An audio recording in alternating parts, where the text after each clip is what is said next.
சங்கீதம் 131வது சங்கீதம். இங்கே தாவீது சொல்கிற ஒரு காரியத்தை பாருங்கள்.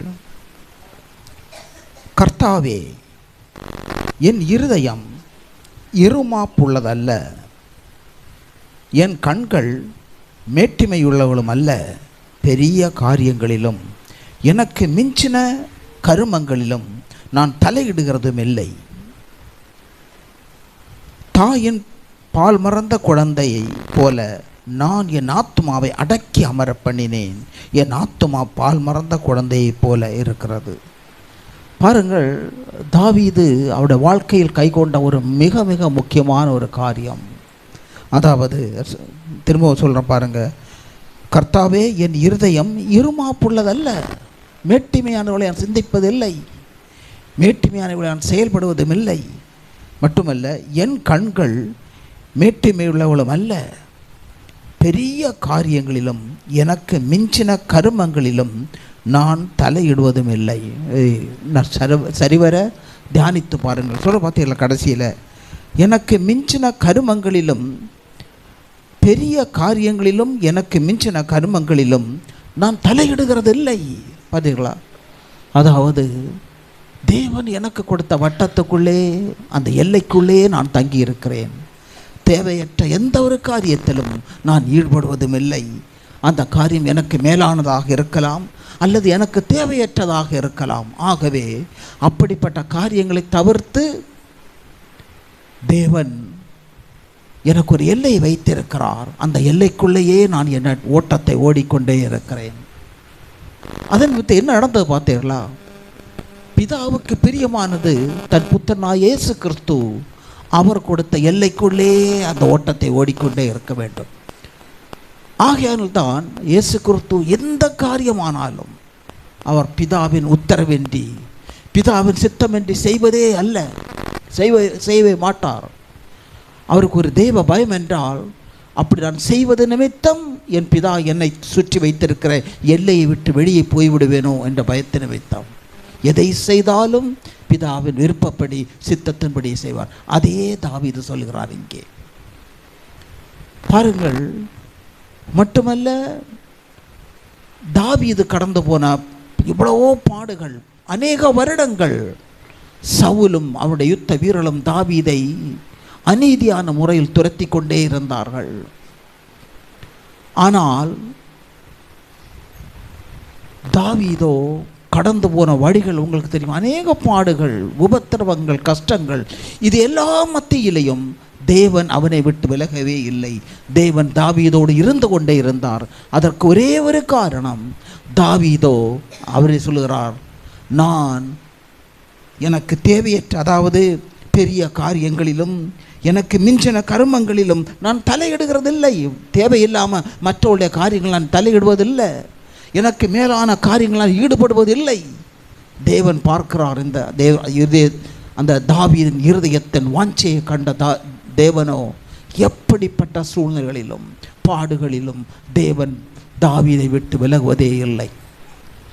நினைத்து பாருங்கள், நம்முடைய வாழ்க்கை, நம்முடைய குடும்ப வாழ்க்கை பார்த்துருக்கலாம். ஒரு குடும்பத்தில் பிரச்சனை, சபையில் கூட பிரச்சனை, தனிப்பட்ட மனுஷனுடைய வாழ்க்கையில் பிரச்சனை. இது எல்லாவற்றுக்கும் காரணமே அநேக சூழ்நிலைகளில் நாம் தேவையற்ற காரியங்களில் ஈடுபட்டு கொள்வோம். நமக்கு அடுத்த காரியங்களில், நமக்கு மேலான காரியங்கள் தலையிட்டு அங்கு என்ன நடக்கிறது, என்ன சொன்னார்கள், இப்படிப்பட்ட சில தேவையற்ற ஈடுபாடுகள், இது நிமித்தம் நாம் அந்த எல்லையை மீறி விடுகிறோம். எந்த மனுஷனும் தேவன் தனக்கென்று ஒரு எல்லையை கொடுத்திருக்கிறார். அந்த எல்லையை நாம் மீறுங்கிறது காரணமே மேட்டிமை, பெருமையின் நிமித்தம். எவ்வளவாய் அந்த எல்லைக்குள் நாம் ஓட்டத்தை ஓடிக்கொண்டே இருக்கிறோமோ, நிச்சயமாகவே அந்த மனுஷனை விட்டு தேவன் விலகுவதே இல்லை. உதாரணமாக நான் சொல்லுகிறேன் பாருங்கள். 1 சாமுவேல் 13ஆம் அதிகாரத்தில் பாருங்கள். 1 சாமுவேல் 13ஆம் அதிகாரத்தில் நாம் அதை பார்க்க முடியும், முதலிருந்தே பார்க்க முடியும். பொதுவாக 8ஆம் வசனத்தில் பாருங்கள். சவுல் தேவனால் ஏற்ற காலத்தில் அழைக்கப்பட்டு இஸ்ரவேலின் ராஜாவாக அபிஷேகம் பண்ணப்பட்டவன், அரியணையில் அமர்த்தப்பட்டவன் ராஜா. ஆனால் அவனை தெரிந்தெடுத்த நாளில் அவன் மிக மிக மனத்தாழ்மையாக இருந்தவன். ஆனால் நாட்கள் செல்ல செல்ல இருதய மேட்டிமை அடைந்து அவனுக்கு தேவையற்ற மற்ற காரியங்களில், அவனை விடவும் மேலான காரியங்களில் ஈடுபட்டு தேவனுடைய வெறுப்பை சம்பாதித்தான், தேவ கோபத்தை சம்பாதித்தான். தேவனே அவனை புறக்கணித்து விட்டார். நாம் அதை நீங்கள் வாசித்து பாருங்கள். 1 சாமுவேல் 16ஆம் அதிகாரத்தில் முதல் வசனம். சாமுவேலிடம் சொல்லுகிறார், சாமுவேலே சாமுவேலே, நீ யாருக்காக துக்கித்து கொண்டிருக்கிறாய்? சவுலுக்காகவா? நான் அவனை என் இருதயத்திலிருந்து எடுத்து விட்டேன். ஏன் தெரியுமா? இவனோ நான் கொடுத்த எல்லைக்குள் தங்கி இருப்பதில்லை. தேவையற்ற முறையில் இவனுக்கு மேலான காரியங்களிலும் தேவையற்ற காரியங்களில் ஈடுபடுகிறான். என்னது? அவன் முதல் ராஜாவான பிறகு முதல் யுத்தம், பெலிஸ்தியருக்கு எதிராக முதல் யுத்தம் தொடங்க இருக்கிறது. அந்த நாட்களில் யுத்தத்துக்கு போகிற வேளையில் முதலாக பலியிடுவார்கள். ஆண்டவருக்கு பலியிட்ட பிறகுதான் யுத்தத்துக்கு போவார்கள். ஆகவே பெலிஸ்தியர் நடக்க போகிற யுத்தத்தில் முதலில் பலியிடுகிற வேளையில் அந்த பலியை, உங்களுக்கு தெரியும், தேவனுக்கு யார் பலியிடுவார்? ஆலயத்தில் ஆசாரியர்கள். பலியிடுவதற்கென்று நியமிக்கப்பட்ட ஆசாரியர்கள் உண்டு. அவர்களை அன்றி நாம் கொண்டு போகிற பலியை அவருடைய கரங்களில் கொடுக்க வேண்டும். அவர்கள் தான் அந்த பலி அர்ப்பணிப்பார்கள். அது ஒரு பரிசுத்த காரியம். தேவ சமூகத்தில் நடக்க வேண்டிய, பரிசுத்த ஸ்தலத்தில் நடக்க வேண்டிய பரிசுத்த காரியம். ஆனால் சவுல் என்ன செய்தார்? வாசித்து பாருங்கள். 1 சாமுவேல் 13. அந்த பலியை சாமுவேல் தான் அர்ப்பணிக்க வேண்டும். சாமுவேல் வருவரை இவன் பொறுமையாய் காத்திருக்க வேண்டும். ஆனால் சாமுவேல் வருவரை காத்திருக்கிற பொறுமை இல்லாத நிமித்தம் இவனோ சாமுவேல் செய்ய வேண்டிய அந்த காரியத்தை, அந்த மகா பரிசுத்த ஒரு காரியம், அந்த பரிசுத்த காரியத்தை, பலியை அவனை அர்ப்பணிக்கிறான். ஒரு நாட்டை ஆளுகிற ராஜாவாக இருக்கலாம், நாடு முழுவதையும் ஆளுகை செய்தாலும், ஆனால் பலியிடுவதோ அது தேவனுக்கு அடுத்த காரியம், பரிசுத்தத்துக்குரியது. அது நீ ராஜாவாக இருக்கலாம், நாட்டை ஆடலாம், ஆனால் அது நிமித்தம் அந்த தேவ சமூகத்தில் போகவே கூடாது. அந்த பலியிடுவதற்கான அதிகாரமும் அந்த ராஜாவுக்கு கூட கொடுக்கப்படவில்லை. அது ஆசாரியர்களுக்கென்றே நியமிக்கப்பட்டது. நமக்கு தெரியும், அதற்கு நியமிக்கப்பட்ட கோத்திரம்தான் லேவி கோத்திரம். ஆகவே தேவனால் புறக்கணிக்கப்பட்டான். அதற்கு பிறகு ராஜபாரத்தை இழந்து விட்டான். நினைத்து பாருங்கள், இது சாதாரண காரியம் அல்ல. நம்முடைய வாழ்க்கையை நினைத்து பாருங்கள். நாம் தேடுவதனால், நம்முடைய மூக்கை நினைப்பதனால் குடும்பத்தில் கூட எத்தனை பிரச்சனைகள். மெய்யாகவே தேவன் ஒரு மனுஷனை சுற்றும் கொடுத்திருக்கிற அந்த எல்லையில் ஒரு மனுஷன் தங்கி இருப்பானால் அவன் ஆசீர்வதிக்கப்பட்ட மனுஷன். அவன் நிமித்தம் அந்த குடும்பத்தில் ஒரு சமாதானத்தை பார்க்க முடியும். இயேசு கிறிஸ்து சொல்லுகிறார், யோவான் 5ஆம் அதிகாரம் 19 வசனம். இயேசு கிறிஸ்து சொல்றதை பாருங்கள். அப்பொழுது இயேசு அவர்களை நோக்கி, மெய்யாகவே மெய்யாகவே நான் உங்களுக்கு சொல்லுகிறேன், பிதாவானவர் செய்ய குமாரன் காண்கிறது எதுவோ அதே என்று வேறொன்றையும் தாமாக செய்ய மாட்டார். பார்த்தீங்களா? பிதாவானவர் செய்கிறதை காண்கிறது எதுவோ அதுவே அன்றி வேறொன்றையும் தாமாகவே செய்ய மாட்டார். அவர் எவைகளை செய்கிறாரோ அவைகளை குமாரனும், பிதா எவைகளை செய்கிறாரோ அவைகளை குமாரனும் அந்தப்படியே செய்கிறார். பார்த்தீங்களா? பிதா செய்கிறவர்களை அன்றி வேறொன்றையும் குமாரன் செய்ய மாட்டார். அவர் எதையே செய்கிறாரோ அதையே குமாரனும் செய்வார். எதை காண்பிக்கிறது? நாம் இயேசு கிறிஸ்துவின் பிள்ளைகள். தேவன் நம்மை அழைத்திருக்கிறார். கிறிஸ்துவின் பிள்ளைகளாகிய நாம் எதை செய்தாலும் கிறிஸ்துவுக்கு, தேவனுக்கு பிரியமான முறையில் அவர் செய்வதையே, நாம் எந்த காரியத்தை செய்தாலும் இதை தேவன் கிறிஸ்து செய்வாரா? இந்த இடத்துக்கு கிறிஸ்து போவாரா? இந்த காரியத்தில் தேவையில்லாமல் கிறிஸ்து இடைபடுவாரா? அப்படி நாம் இயேசுவோடு நம்மை ஒப்பிட்டு பார்க்கிற ஒரு வாழ்க்கை. அநேக காரியங்கள் நேரத்தில் நாம் மனுஷரோடு நம்மை ஒப்பிட்டு பார்க்கிறோம். அப்படி அல்ல. மனுஷரோடு ஒப்பிட்டு பார்த்து நாம் செய்கிற ஒவ்வொரு காரியமும் நமக்கு கண்ணியாக அமையும். ஆனால் இயேசு கிறிஸ்துவோடு ஒப்பிட்டு செய்கிற ஒவ்வொரு காரியமுமே நமக்கு விடுதலையும் ஆசீர்வாதத்தையும் கொண்டு வரும். கிறிஸ்துவில் அன்பார்ந்த சகோதரர்களே சகோதரிகளே, நினைத்து பாருங்கள். ஞாபகம் இருக்கிறதா?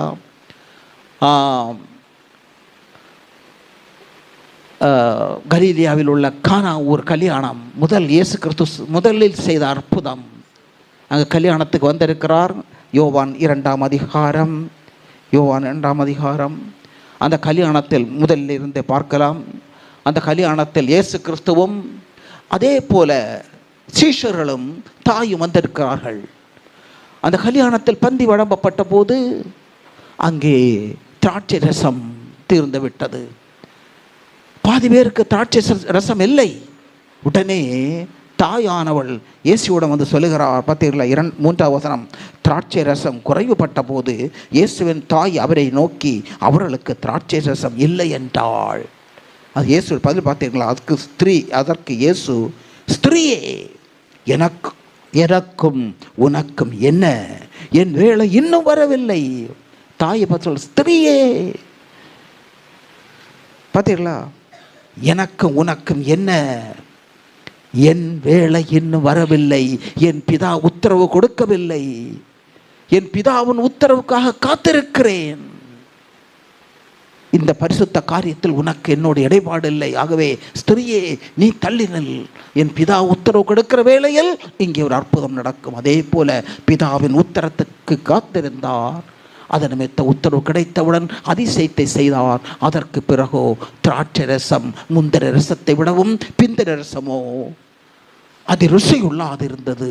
அது எல்லோரும் சந்தோஷத்தோடு பகிர்ந்தார்கள். எதை காண்பிக்கிறது பார்த்தீர்களா?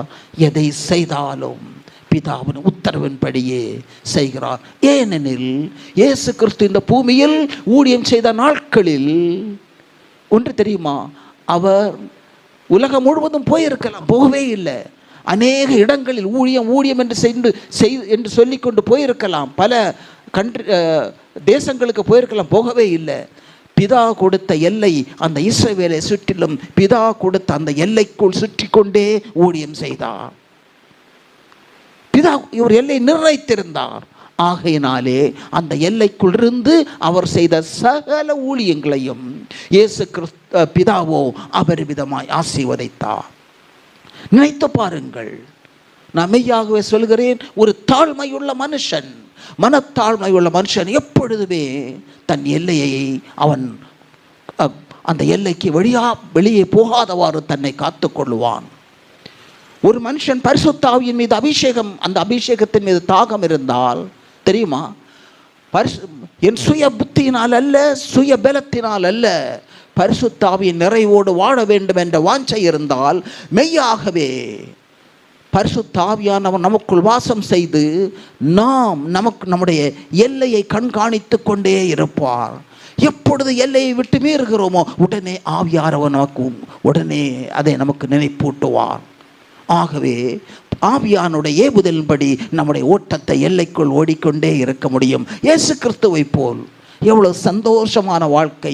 மெய்யாகவே சொல்கிறேன், அநேகருடைய வாழ்க்கையில் சந்தோஷமில்லை, பிரச்சனைகள், கலகங்கள். இதற்கு ஒரே ஒரு காரியம், தேவையில்லாமல் எல்லையை மீறி நாம் வெளியே போகிறோம், அடுத்தவருடைய காரியங்களில் ஈடுபடுகிறோம், சபையில் மூப்பர் செய்ய வேண்டிய காரியங்களில் நாம் தலையிடுகிறோம், அதே போல மற்றவருடைய காரியங்களை நாம் அறிய வேண்டும் என்று வாஞ்சிக்கிறோம். இதன் நிமித்தம் நம்முடைய வாழ்க்கையே எல்லைக்கு வெளியே இருக்கிறது. எவ்வளவு கவலவாய் எல்லையை மீறுகிறோமோ அவ்வளவு கவலவாய், நான் மெய்யாகவே சொல்கிறேன், தேவ பிரசன்னத்தை இழந்து விடுகிறோம். ஏன் தாவீது கடந்து சென்ற சகல பாடுகள், சகல உபத்திரவங்களிலும் அவனை ஒரு நாள் கூட அவனை தேடிக்கொண்டிருந்த சவுலுக்கும் அவன் யுத்த வீரர்களுக்கும் அவனை ஒப்பு கொடுக்கவே இல்லை. அவனோடு இருந்தவனை பாதுகாத்தார். போகும் இடமெல்லாம் தேவன் இருந்தார். ஒரே ஒரு காரியம், தாவீதோ பரிசுத்த ஆவியினால் நிறைந்து அவன் அந்த தேவன் கொடுத்த எல்லைக்குள்ளே தன் ஓட்டத்தை நியமித்து கொண்டே இருந்தான். எல்லை விட்டு வெளி போகாத இருந்தான். தேவனோ வைராக்கிய வாஞ்சையாய் அவனோடு இருந்தார். கிறிஸ்து அன்பார்ந்த சகோதர சகோதரிகளே, நினைத்து பாருங்கள், நாம் எவ்வளவாய் அந்த எல்லையை காத்துக்கொள்கிறோமோ நமக்குள் இழைப்பாறுதலாயிருப்போம். அநேக சூழ்நிலைகளில் மனரம்யமான ஒரு வாழ்க்கை வாழ முடியும். போதுமென்ற மனதுடனே கூட வாழ்க்கை வாழ முடியும். இந்த உலகத்தில் நடக்கிற அநேக காரியங்கள் தேவையில்லாமல் தனக்கு மிஞ்சின காரியத்தில் ஒரு மனுஷன் ஈடுபடுகிற வேளையில் தேவன் அவனுக்கு என்று ஆயத்தப்படுத்தினதை இழந்து விடுகிறான். அவனோ அநேக காரியங்கள் இடைப்படுகிற யாராவது இருப்பான் தெரியுமா? அவன் அலைந்து திரிகிற மனுஷனாயிருப்பான். நீதிமொழிகள் 27ஆம் அதிகாரம் 8வது வசனம் பாருங்க. அந்த தேவையில்லாமல் அந்த எல்லையை மீறி வாழ்கிற மனுஷனுடைய வாழ்க்கையை பாருங்கள். 8வது வசனம், தன் கூட்டை விட்டு அலைகிற குருவி எப்படி இருக்கிறதோ அப்படியே தன் ஸ்தானத்தை விட்டு அலைகிற மனுஷன் இருக்கிறான். பார்த்தீங்களா? தன் கூட்டை விட்டு அலைகிற குருவி எப்படி இருக்கிறதோ பார்த்தீங்களா? கூட்டை விட்டு அலைகிற குருவி அவருக்கு அது தோன்றுகிற இடத்தெல்லாம் போகும். அது எங்கே போகிறது என்றே தெரியாது. அலைந்து திரிந்து கொண்டே இருக்கும். அலைந்து அதே போல பார்த்தீங்களா? அப்படியே தன் ஸ்தானத்தை விட்டு அலைகிற மனுஷனும் அவனும் அலைந்து திரிந்து கொண்டே இருப்பான். குறிப்பிட்ட ஒரு இருப்பிடம் இல்லை அவனுக்கு. ஆகவே இந்த நாட்களில் நினைத்து பாருங்கள், தேவன் நம்மை பறவையைப் போலோ மிருகங்களைப் போல் அலைந்து திரிம்பதற்கு நம்மை அழைக்கப்படவில்லை. பார்த்தீங்களா? காட்டு பிரதேசங்களில் போய் பாருங்கள், மிருகங்களும் பறவைகளும் அலைந்து திரிந்து கொண்டே இருக்கும். அதற்கு ஒரு எல்லை இல்லை, அதற்கு ஒரு குறிக்கோள் இல்லை. ஆனால் தேவனால் முன்குறித்து அழைக்கப்பட்ட நம்மை தேவன் சொல்லுகிறார், அலைந்து திரிகிற வாழ்க்கைக்கு உன்னை அர்ப்பணிக்காதே, உனக்கென்று ஒரு எல்லையை வைத்திருக்கிறேன், அதற்குள் இரு. அந்த எல்லைக்குள் நீ அநேக சூழ்நிலைகளில் இளைப்பாறுதலாயிருப்பாய். அந்த எல்லைக்குள் தங்கி இருக்கிற மனுஷனோ ஒரு நாளும் மற்றவர்களுக்கு இடரலாம் இருக்கவே மாட்டான். ஆனால் எல்லையை மீறி வாழ்கிற மனுஷன் ஏதாவது வழியில் மற்றவர்களுக்கு இடரலாக இருந்து கொண்டே இருப்பான். ஒவ்வொரு இடத்திலும் ஒரு ஆலயத்தை எடுத்து பாருங்கள், அங்கே ஒரு அதிகாரத்தை வைத்திருக்கிறார், அங்கே ஒரு எல்லையை வைத்திருக்கிறார் ஆண்டவர். ஒரு குடும்பத்தை எடுத்து பாருங்கள், அங்கே ஒரு அதிகாரம், அங்கே ஒரு எல்லை. கணவனுக்கு ஒரு எல்லை, மனைவிக்கு ஒரு எல்லை, வளர்ந்த பிள்ளைகளுக்கு ஒரு எல்லை. ஒருவருக்கு ஒருவர் இந்த எல்லையை மீறுகிற வேளையில் தான் சகல பிரச்சனைகளும் வருகிறது. அந்த மனுஷனோ இளைப்பாறுதலற்ற மனுஷனாக இருக்கிறான். இந்த நாட்களிலாவது நான் சொல்லுகிறேன், ஆண்டவர் எதற்காக நம்மை அழைத்திருக்கிறார் என்பதை நினைத்து பாருங்கள். அலைந்து திரிவதற்கல்ல. தெரியுமா? இயேசு கிறிஸ்துவை விட்டு பிதா ஒரு வினாடி கூட விலகாதிருந்தார் 33 வருடம். அதற்கு முக்கியமான காரியத்தை பாருங்கள். யோவான் 8ஆம் அதிகாரம் 29வது வசனம். பிதா இயேசு கிறிஸ்து சொல்லுகிறார், என்னை அனுப்பினவர் யாரு? என் பிதா. என்னை அனுப்பினவர் என்னுடனே கூட இருக்கிறார். பார்த்தீங்களா? என்னை அனுப்பினவர் என்னை விட்டு விலகுவதே இல்லை, என்னுடனே கூட இருக்கிறார். பிதாவுக்கு பிரியமானவைகளையே நான் எப்பொழுதும் செய்கிறபடியால் அவர் என்னை தனியாக இருக்க விடுவதே இல்லை. பாருங்க, பிதாவுக்கு பிரியமானவைகளையே நான் எப்பொழுதும் செய்வதால் என் பிதா என்னை விட்டு விலகுவதே இல்லை. நினைத்து பாருங்கள், பிதாவுக்கு தேவனுக்கு பிரியமானவர்களை நாம் எப்பொழுதும் எப்படி செய்ய முடியும்? தேவன் கொடுத்த எல்லையை மீறாமல் அதற்குள் வாழ்ந்து கொண்டிருக்கிற வேளையில் மெய்யாகவே நான் செய்கிற ஒவ்வொரு செயலும் நாம் பிதாவுக்கு பிரியமாயிருக்கும். அப்படித்தான் இயேசு கிறிஸ்து வாழ்ந்திருக்கிறார். கிறிஸ்து அன்பார்ந்த சகோதர சகோதரிகளே, பவுல் அவருடைய வாழ்க்கை பற்றி ஒரு அனுபவத்தை சொல்லுகிறார். பாருங்கள், பவுல் பிலிப்பியர் புத்தகம் 4ஆம் அதிகாரம் 11வது வசனம் பாருங்கள். என் குறைச்சலினால் நான் இப்படி சொல்கிறதில்லை, ஏனெனில் நான் எந்த நிலைமையில் இருந்தாலும் மனரம்யமாயிருக்க கற்றுக்கொண்டேன். பார்த்தீங்களா? ஞாபகம் இருக்கா? எவ்வளவு பாடுகள், எவ்வளவு உபத்திரவங்கள், நிந்தைகள், ஏமாற்றங்கள், திருடுகள், இதனுடைய கடந்து போன பவுல் சொல்கிறார், நான் எந்த நிலைமையில் இருந்தாலும் மனரம்யமாய் இருக்க கற்றுக்கொண்டேன். எவ்வளவு மேன்மையான வாழ்க்கை! எதை காண்பிக்கிறது? நான் கடந்து போன பாடுகளில், உபத்திரவங்கள், நிந்தைகள், கஷ்டங்கள் எல்லாவற்றிலும் தேவன் என்னை விட்டு விலகவே இல்லை. நான் இளைப்பாறுதலாயிருந்தேன். ஏனெனில் தேவன் எனக்கு நியமித்திருந்த எல்லை விட்டு ஒருபோது நான் வெளியே போனதில்லை. ஆகவே எல்லா சூழ்நிலையிலும் நான் மனரம்யமாயிருந்தேன். நினைத்து பாருங்கள் கிறிஸ்து அன்பார்ந்த சகோதர சகோதரிகளே, போதும் என்ற மனதுடனே வாழ்கிற வாழ்க்கையை கிறிஸ்துவுக்கு முன்னால் ஒரு பெரிய ஒரு ஆதாயமான வாழ்க்கை. அந்த போதும் என்ற மனம் இல்லாத நிமித்தம் அநேகராய நாம் மெய்யாகவே தேவன் நமக்காக ஆயத்தப்பட்ட ஒரு மேன்மையான வாழ்க்கையை நாம் இழந்து விடுகிறோம். அதைத்தான் போல் சொல்றார், மனரம்யமான வாழ்க்கை. எந்த நிலைமையில் இருந்தாலும் நான் மனரம்யமாக இருக்க கற்றுக்கொண்டேன். எப்படி? ஆண்டவர் பரிசுத்த ஆவியானவர் கற்றுக் கொடுத்தார். ஏனெனில் அவர் அந்த எல்லையை விட்டு தேவையற்ற காரியங்களில் எல்லைக்கு வெளியே போய் அவர் ஈடுபடுவதே இல்லை.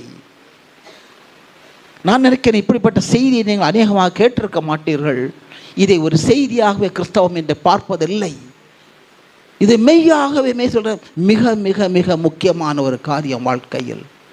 நான் என்னுடைய நான் சொல்லுகிற இந்த நாட்கள் என்னுடைய ஜெபத்தில் ஒரு முக்கியமான பங்கு நான் கேட்பேன். ஆவியானவரே எனக்கு உதவி செய்யும், என் வார்த்தையிலும் என் செயலிலும் என் சிந்தையிலும் நான் ஒருபோதும் என் எல்லையை மீறாதபடி என்னை எச்சரித்து உணர்த்தும் ஆண்டவரே நான் இன்று கேட்டுக்கொண்டே இருப்பேன். முக்கியமானது ஏன் தெரியுமா? அப்படி வாழ்கிற மனுஷன் எல்லா சூழ்நிலையிலும் மனரம்யமாயிருப்பான். இன்னொரு முக்கியமான காரியமோ, அவன் தேவையில்லாமல் மற்றவருடைய காரியங்கள் இடப்பட மாட்டான். அதன் நிமித்தம் அவன் யாருக்கும் அவன் இடரலாக இருக்க மாட்டான். ஆண்டவர் என்ன சொன்னார்?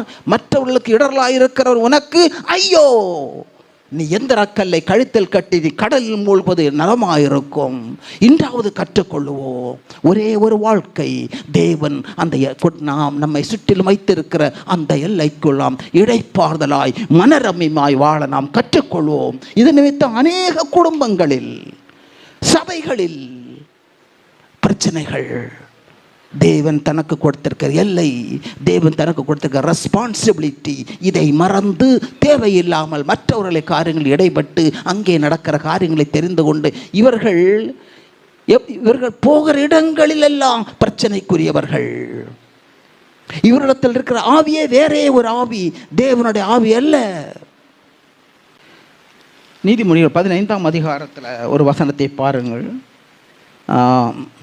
எவ்வளவு முக்கியமான ஒரு காரியம். நீதிமொழிகள் 15ஆம் அதிகாரம் 15வது வசனம். ஓகே, அந்த கடைசி பகுதியை பாருங்கள். மனரம்யமோ நித்திய விருந்து. பார்த்தீங்களா? மனரம்யம் என்பதோ ஒரு நித்திய விருந்து. எது? பரத்திலிருந்து கொடுக்கிற ஒரு விருந்து அது.